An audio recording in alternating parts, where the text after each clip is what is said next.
Hi guys, welcome back to the channel. Well, today is last video you've seen that I disassembled the entire thing down to pretty much everything. I took everything off of it, almost every bolt, the pedal, I took everything off of it. But anyways, I was going to start sanding the thing, and you know, eventually I was going to end up painting it, stuff like that. But I actually, I got to thinking is the guy who painted my blue truck, he actually did a really good job on it, and then he actually rhino lined the bed of the truck, color code rhino line, so it's the same color. If you don't know what I'm talking about, go look at one of my videos on the 84 GMC.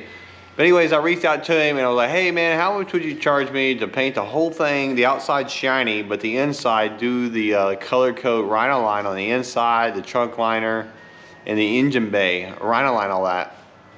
We talked back and forth, and pretty much at the end of the day, I ended up just getting him to do it because it was actually, he's pretty cheap on his stuff anyways. I don't do this for a living, and I could probably paint it. I know I can paint it, but it's just one of those things. Sometimes if the money's right and your time, you know, your time is money as well. And me, I would have to like literally clean out my entire shop. I'd have to block off all my workbench stuff, pull all the cars out. And it's a process. It really is a really good process on it. But he can go over there and knock it out. He's going to do all the block sanding. Like I said, he's going to rhino line it, everything. So pretty much just got to pick it up. So that's pretty much what I did today. I got the thing loaded up, and we're going to just haul butt and take it to him. And he told me about a week and a half because he's able to actually jump right on it right now. So that's another reason why I did too, is just I want to have the thing back in about a week and a half, maybe 2 weeks tops. I'm going to have it and be done. So that was a really good thing to do too. But now let's go jump in the truck and let's haul butt and let's go drop the thing off, and then we'll go from there.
Alright guys, you just seen it. I picked it up from the painter on the back of the trailer, brought it home.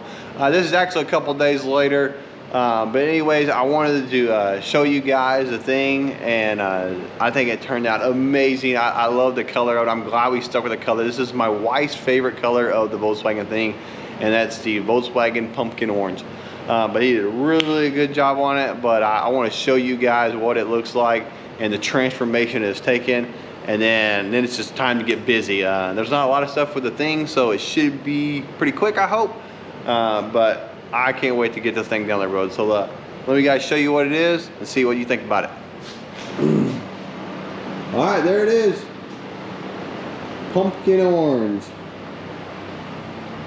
And so he did all the block sanding and stuff on it. I mean, it came out really, really good. I was pretty pleased with the way it is. But it turned out, they did it all in here. Look at that shininess. It's actually got a lot of dust on it, but it's still pretty shiny. Right here. And then one thing I did on the inside is, you could probably tell, like right here, it's shiny, but here, down, this is actually Rhino line. It's color code Rhino line.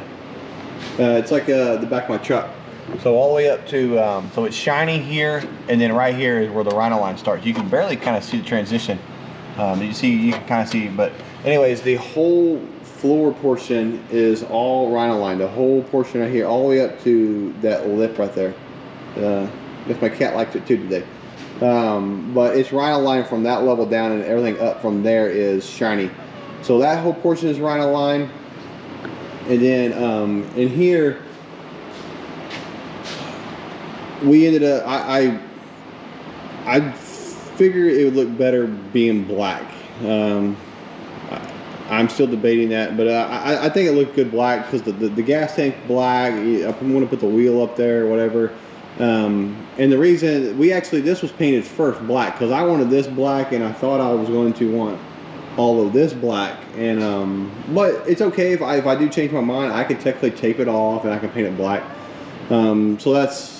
I painted that black, and I was like, I don't know, I think let's just go ahead and do it with all orange. So that's why there's a little bit of difference between the black and then the rest of it. Either way, it's a little different, but I think it's going to turn out really, really awesome. But it's just so cool. So, and of course, he painted all the hood. Here's all the fenders for it, the deck lid, the two I don't know what you call things, vent something, so things where the engine vent comes through on the sides. But that I took some of the dash pieces out of it. This is the rear license plate that goes on the deck lid, and then the actual window itself, and then these are the screws that bolt the windshield and the hood down, so like that. But no, that's it. And so my next project is I have all the rubber for it, and there's not a lot of stuff to the thing. There's just a little bit of rubber that runs along these little edges along here and all the way around and all the way through, and some on the hood and some on the back. But other than that, it's pretty easy. So I guess I'm just going to jump right into it and try to knock out as most I can. But let's get it done. Alright, so what I got here is this. It's like a V, and there's a little point right here. And all you do is you just push it. You just get it on this little lid, and then get you like a little mallet, and you just kind of tap it down, and it goes around. There's like this lip that goes all the way around, and that is literally it. So so the question is where do you start? Some people may start down here, but I feel like starting up here is better. One, this is where you're going to be opening it and stuff like that. I think up here has a less of a chance of just getting in the way and stuff like that. Up here it's kind of set it and forget it. So I'm going to start up there and literally just lap all the way around and go with that.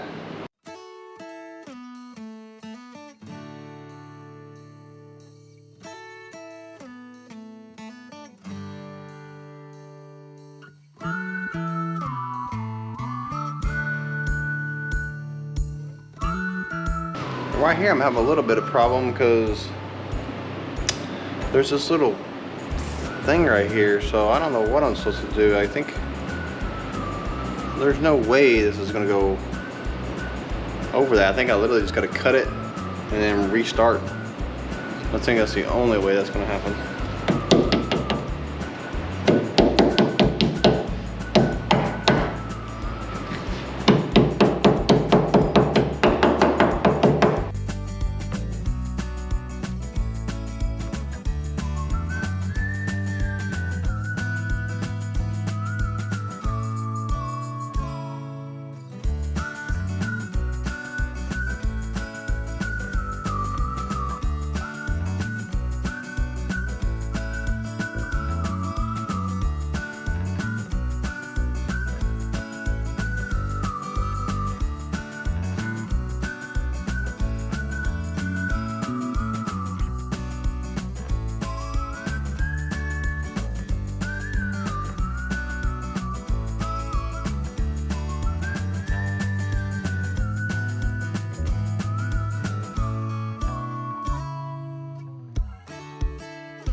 I put a little a piece of tape on the end of my screwdriver because these bolts are painted.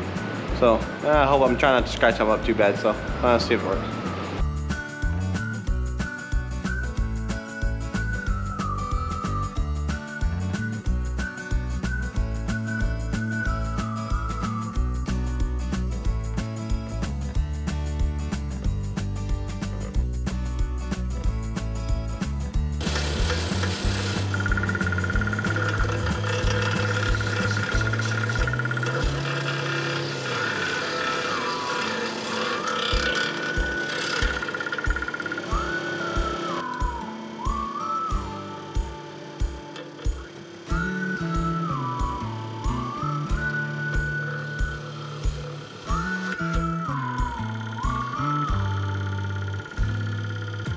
All nice and clean now. Wait, and also I have these things. These are support brackets. This isn't a Volkswagen original piece, but the thing shop out there in Arizona, they created these special pieces, and it goes right here. And what that does, though, it supports the window. It gives a lot more support because this window is just on that one little hinge. So this is like a support bracket that you put in there. This is one of the many things I found in the boxes when I bought the thing, so I think this is something I'm definitely going to put in there. It relieves the pressure off the hinges, so yeah, that's definitely going to go in there for me. So let me screw this on there real quick. You can see right here, there's normally a window. See, this whole thing, I mean, the whole thing rides on that. So this little bracket right here, let me see it on this side. It really, it's like a gusset pretty much. So when I push this down and lock that window in place, that window is nice and strong. That is awesome. So let's get the other side done. Alright guys, I made a little bit of progress. It was pouring rain, so you couldn't hear anything. But anyways, all I did is I came here and I redid the wiring here, and I got this is the windshield wiper, and I redid it, and then I put the wiper blades on. He had brand new wiper blades and just like that. I just painted that all up and put those on there. I have a cap for this right here, but I'm gonna wait because my fear is I have no clue where that motor is sitting. So when I activate that wiper switch, I need to see where it's stopping point. So I'm probably going to take these back off. That way it don't like you know, do it too much and bind it and break it. But I just wanted to get in there, set it where it was, and then like I said, I'll take that off and go from there. But slowly be sure to get in there. That's my process is I get this tape or this rubber that goes between the end of the fender, and I clamp it on there and I wrap it around. I clamp, and then I got a screw gun, like one of those little bits on it like that, and I'm just pre-drilling the rubber because there's no way I'll be able to hold this all up there, put the holes in it, not mess up the stuff in there like that. So this is the only way I could come up with doing it, and just going around and just doing this portion right here. The world seems small. We can sit. See, I go around, put all the holes in it, clamp it in. And these I just held up at the end. And the holes are they're bigger than the bolts themselves too, so there is a lot of wiggle room in there, so it gives me some fine-tuned adjustments.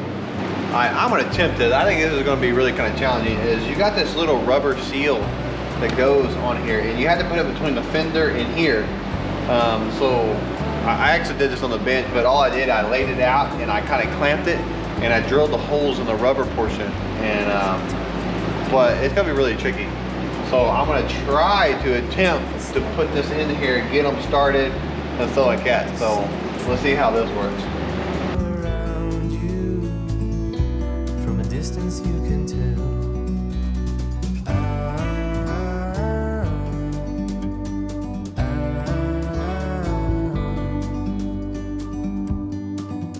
You and me were meant to be. Problem is my bolts they're not long enough. I should have got longer ones, but the problem is buying metric, I can't buy metric anywhere. They're like 20 cents a piece, and when you're buying this many, I think I spent like $30 on bolts, and this is all I got. But not long enough though, dang it.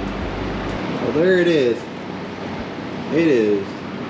That thing is a pain in the butt to put on. And it's not perfect either. Right here. I cut that off. That's like excess on there. And my biggest problem was the bolts I had were just not long enough. But I've got the ones on there right now. So what I'll do, I'm gonna go back to the store and get some more, and I'll take them out one by one. And that way I can put a washer and a locker on there now. But I think I'm just going to start doing the next fender and just keep doing it over and over. Here we go.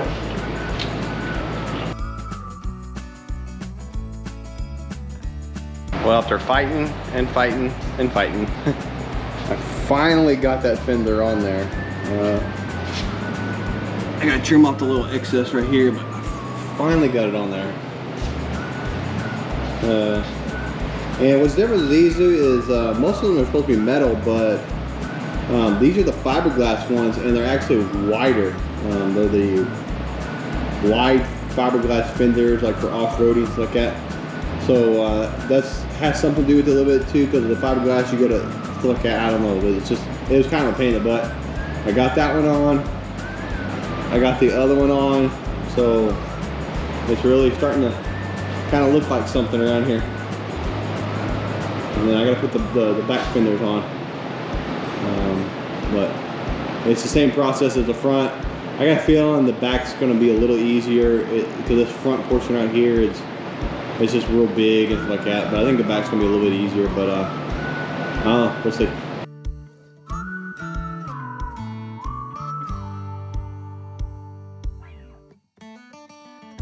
Alright, with all the fenders taken care of, I moved to little things like this. This is just a little door stop things. It makes it where the door don't open up all the way and hit the body. And these just prevent those little brackets from actually popping out. So it's just a simple little thing that I had to put back. That's it, all in there now.